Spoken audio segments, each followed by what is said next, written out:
বন্ধুরা, মাহি ব্লকে আপনাদের স্বাগতম। আমি আজকে বানাতে চলেছি রসগোল্লা।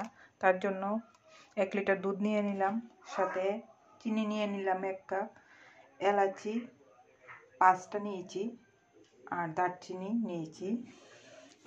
এখানে একটু এখন নিয়ে নেব আমাদের ভিনিগার। যদি যাদের করে ভিনিগার না থাকে আপনারা লেবুর রসও নিতে পারেন। আমি ভিনিগারটা ঘরে আছে তাই ভিনিগারটা নিয়ে নিচ্ছি। এখানে 2 চামচ ভিনিগার নিয়ে নিয়েছি, তাতে একটু অল্প পরিমাণ জল মিশিয়ে দিচ্ছি। আপনারা মিশালেও পারেন, না মিশালেও পারেন। আমি একটু ভিনিগারটা একটু ভারী টাইপের হয়, তাই আমি এটার সঙ্গে একটু জল মিশিয়ে নিচ্ছি। দেখুন, আপনারা দেখতে থাকুন। আমি এখন চুলাটা ধরিয়ে দিলাম, তারপর তাতে দুধ ঢেলে দিচ্ছি। আমি আজকে ডেগের মধ্যে বানাবো। ছানাটা কাটবো। ছানাটা কাটার পর তারপর ছেঁকে নিয়ে সঙ্গে সঙ্গে, এত ঠান্ডাও না যাতে হয়, ছানাটাকে আবার ধুয়ে ফেলবেন ছানাটা করার পর, না হলে রসগোল্লাটা হবে না।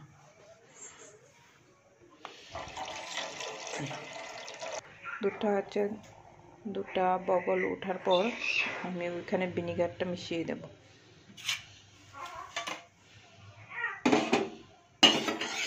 ভিনিগারটা রেখে দিলাম,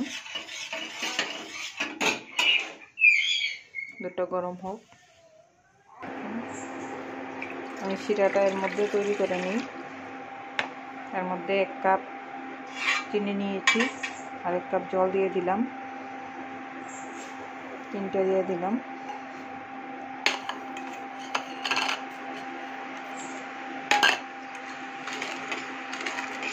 জলটা এত পরিমাণ দিতে লাগবে যাতে চিনিটা গলে যায়, আমাদের শিরাটাও হয়ে যায়। শিরাটা এত ঘন বানাবো না, হালকা বানাবো।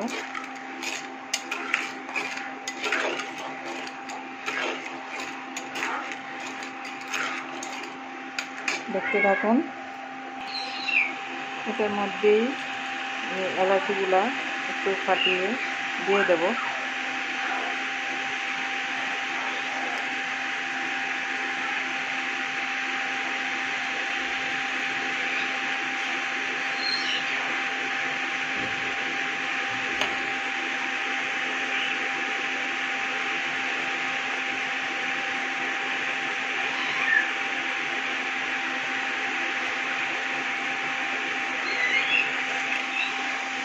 এলাচি আর একটু দারচিনি, একটা ভেঙে দিয়েছি আমি।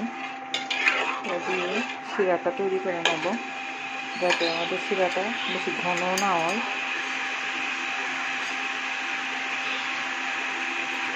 একটু আঠা টাইপ হয়ে যায়।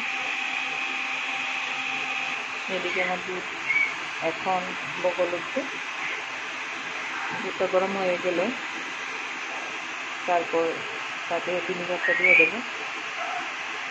যখন ভিনিগারটা দেব, ছানাটা যখন কাটবো, তখন দুধটা ছানাটা কেটে সবুজ কালার হয়ে যাবে, জলটা বেরিয়ে আসবে।